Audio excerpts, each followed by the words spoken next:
श्यामा सखी बोली, पहले तो मैंने संदेह में सुनी कि किशोरी जी को और हमारे नंद के लाला को कछु प्रेम संबंध है, पर आज तो मुझ को ऐसा लग रहा वास्तव में हते।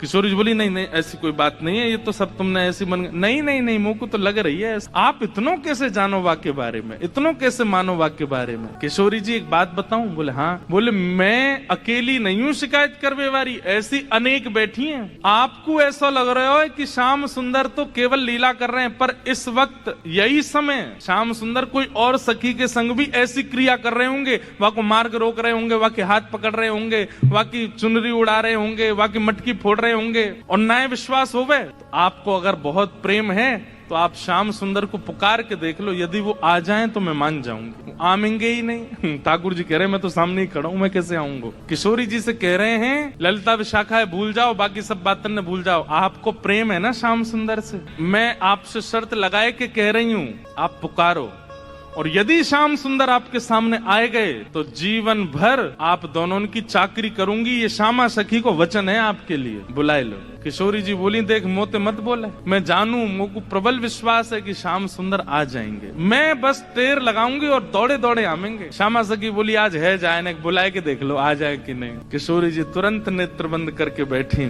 और जैसे ही अपने प्रियतम का स्मरण किया है, नेत्र बंद करके किशोरी जी स्मरण कर रही है श्याम सुंदर को, और जब कह रही है कि हे श्याम सुंदर मैं तो आपकी दासी हूँ, जबकि ये बात गलत है। ठाकुर जी दास मानते हैं अपने आप को किशोरी जी के चरणों का, लेकिन आज किशोरी जी ने वास्तव में तो बात यह है कि जैसे ही नेत्र बंद किए हैं किशोरी जी ने और स्मरण करना प्रारंभ किया, कहाँ है श्याम सुंदर, कहाँ है मेरे प्राणनाथ, कहाँ है मेरे जीवन धन। तो जैसे ही किशोरी जी ने नेत्र बंद करके स्मरण कियो तो किशोरी जी पूरे ब्रजमंडल में भ्रमण कर आई, लेकिन ठाकुर जी नहीं मिले। किशोरी जी बोली, हाँ श्याम सुंदर गए कहाँ, आज मेरे प्राणनाथ गए कहाँ? और ध्यान लगा करके देखो, श्याम सुंदर किसी गिरी कुंज में तो नहीं बैठे, कहीं यमुना तट पे तो नहीं बैठे, कहीं दूर तो नहीं चले गए, दिख क्यों नहीं रहे हैं? और तभी किशोरी जी को ढूंढते ढूंढते ढूंढते दिखाई दियो बरसानो भवन। किशोरी जी कह रही है बरसानो भवन क्यों? भी किशोरी जी को दिखाई दियो अपनो ही निकुंज, ये मेरो निकुंज काई को दिखाई दे रहा है? अरे कहीं ऐसा तो नहीं श्याम सुंदर यहीं कहीं छुप करके बैठे हैं?